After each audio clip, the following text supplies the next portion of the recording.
Hello, StarCraft lovers. Got a great game for you today. You are in for a treat. It is Byun versus Soulkey. Two legendary top pro gamers facing off. This was, I think it was game 3 of a 4-game match that occurred on or around February 1st. So, here we go.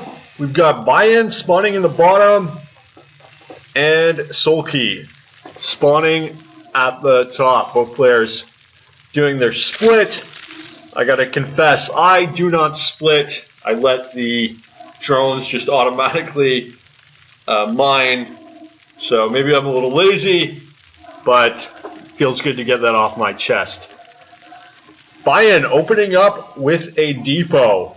And I really think this is going to be a fantastic game. You've got two top-level players, an excellent matchup, Terran versus Zerg. Usually pretty exciting game, a lot of nice attacks and drops. And I'm really excited to see where this goes and see what strategies these guys employ. Both players very aggressive. Soulkey opening up with an expansion at his second natural. And this is something that I've been seeing from top-level players. I don't exactly understand why. Probably we're going to see the third base taken pretty soon anyway. But if you have some theories or guesses as to why these guys go for this base as opposed to the slightly more defensible actual natural, please do feel free to provide an answer to that in the comment section, because I really don't understand it. You know, you would think maybe for Sunkens, but nobody ever gets Sunkens in this matchup at this stage anyway. So I don't really get what that's about. Maybe I guess something to do with keeping your guys. Maybe it's a little more defensible, but it can't really be that because the ramp, right? You got a wide ramp instead of anyway. I don't really know. So let's look at this Overlord placement here. Overlord placement so critical to get that early scouting information, detect drops. And the Reaper attacking the Zerg base here, trying to get a drone kill, and very nice targeting, but the Wings are going to be able to save the drones, at least for now. The Wings trying to stay on the creep. Nice micro there, saving the 5 hit point Zergling, just buying some time until that Queen comes out, and the Reaper can be forced away. Pretty good defense by Soulkey against the Reaper harass. Byun's thrown down his natural base.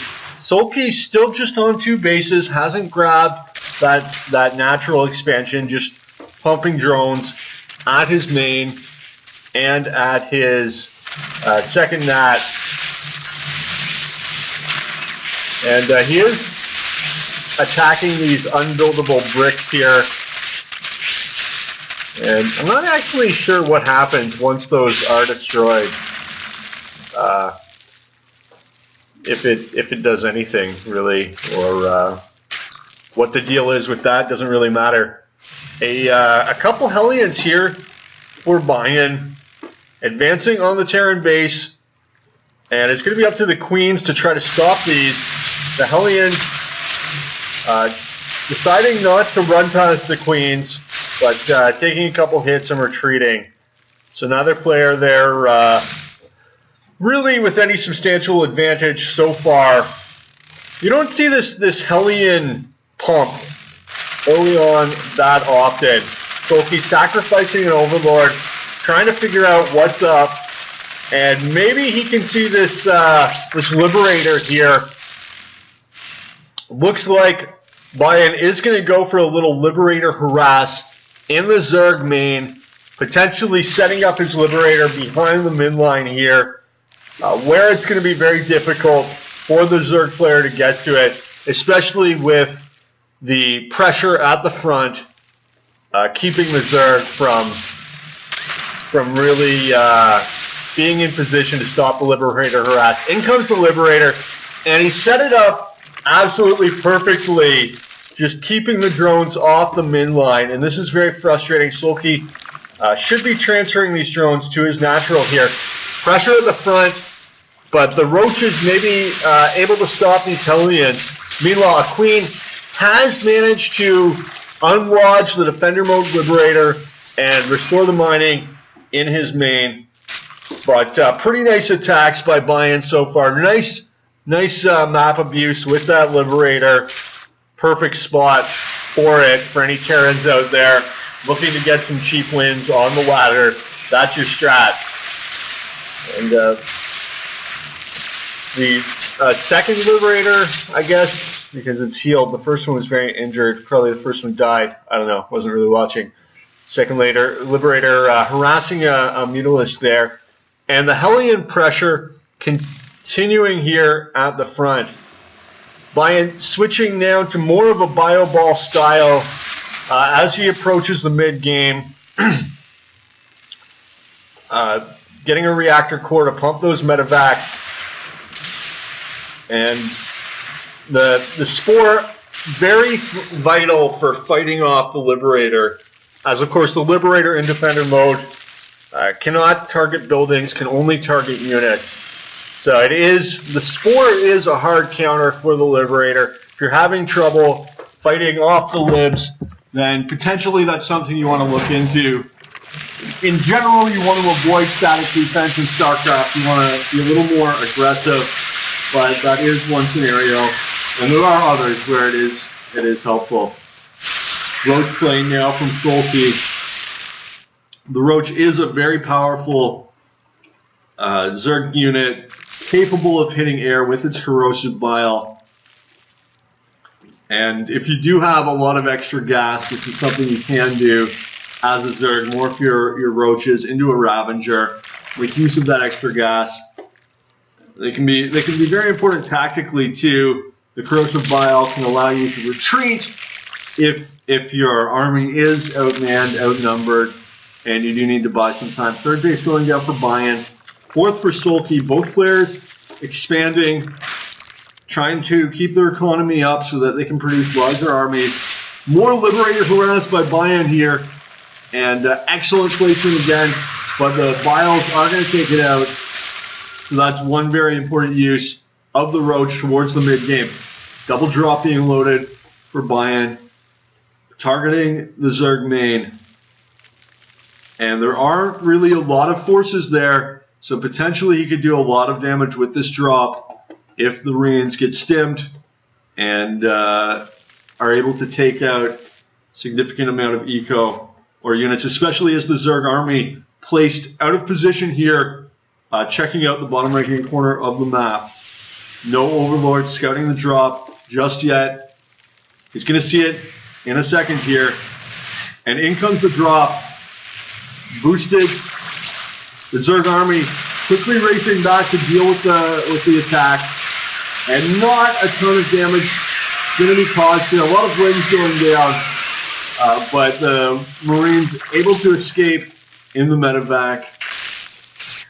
Meanwhile, more pressure at the Terran and the Zerg force base, and the Hasu is almost certainly going down.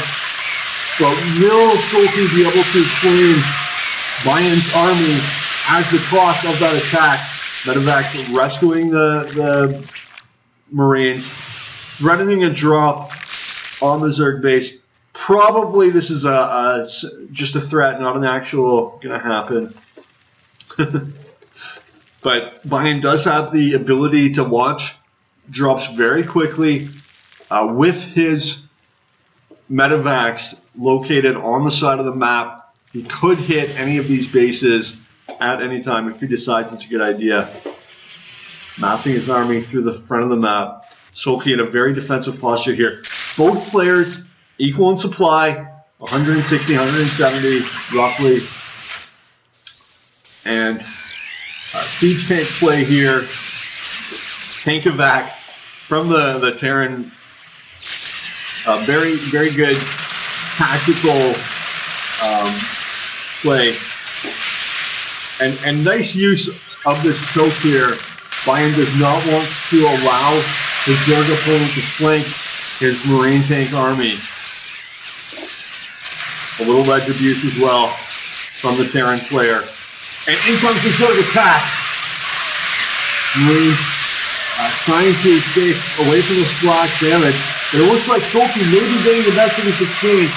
His tanks are getting a lot of kills, but the Soulkey forced to retreat. Both players still even in supply. And a nice attack on the Terran main, taking out the Ultra Tech. Meanwhile, another attack on the Zerg 4th base. Soulkey desperately trying to hold on as Byun just ravaging every area of his base. Phenomenal attacking game from Byun thus far. And Soulkey's still very strong with his army. Medevacs approaching dangerously close to the Zerg army. But they are able to escape anyway. Byun's still only on 3 bases. But very nice ledging here to protect his siege tank. And we are going to see an attack on the Zerg main. But Byun very careful, trying not to lose his Marine force here.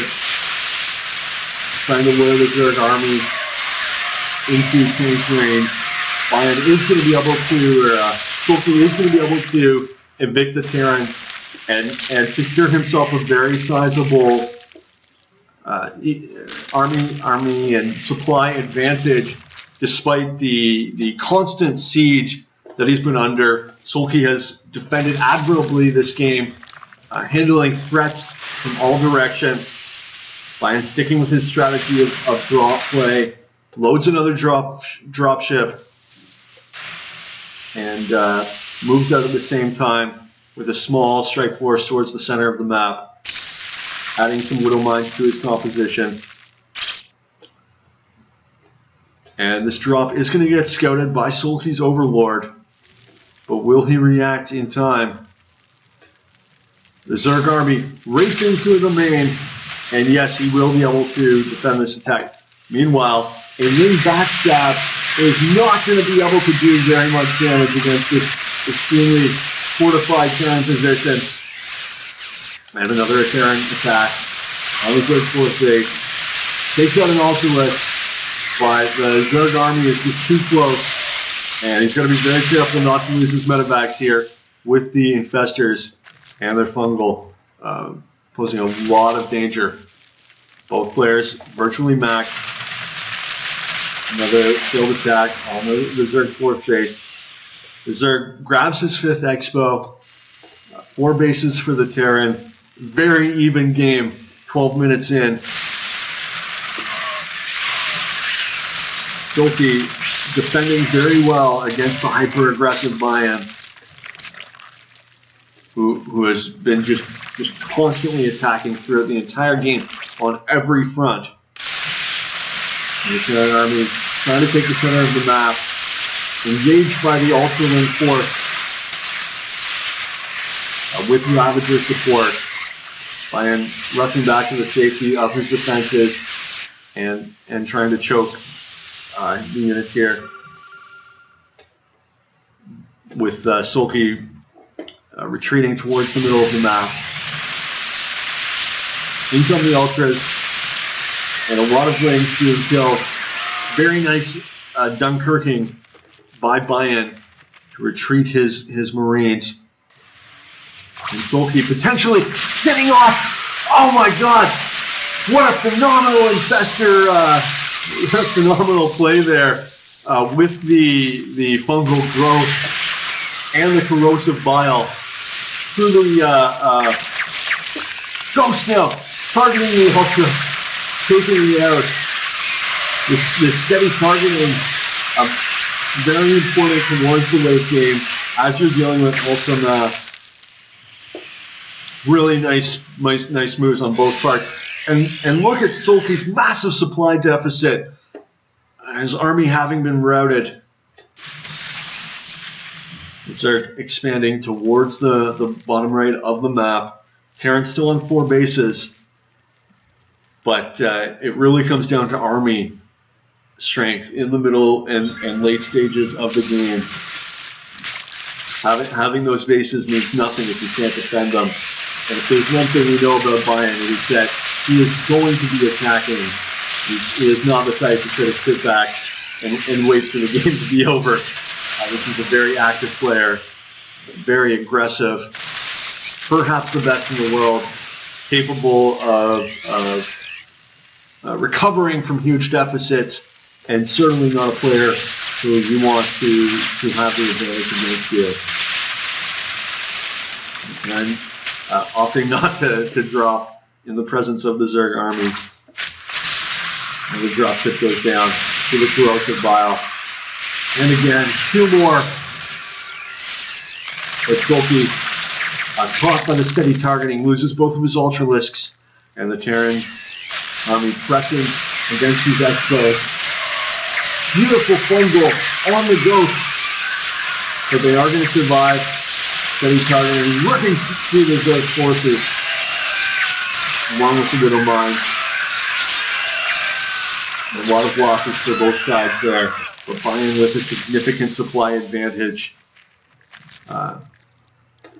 Soulkey does have more bases. Byun attacking again, mobilizing his forces. Does not want to allow Soulkey to simply have these Expos at the bottom right. In comes the tank drop, forcing the small defending Zerg force to retreat. And the Bile Ball is going to attack the hatchery. The tank support really backing up the Marines and Ghosts. The Zerg army is nowhere to be seen. Just a few stray Ultras mobilized here. And it's going to be very difficult for Soulkey to handle this pressure as the most forward bases are both destroyed. And the hatchery goes down, as do the Ultras. The tanks are dropped into the enforcer position.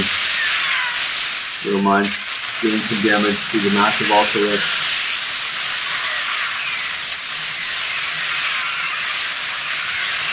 Byun has a serious supply advantage right now. The Zerg Eco pretty weak. As these extra bases are taken out. Terran grabbing a 5th base. It really looks like Byun has won the game at this point. As his forces advance virtually unopposed into the Terran, into the Zerg encampment. What a phenomenal attacking game by Byun. He is truly one of the best in the world. There's no question about that. If not the best.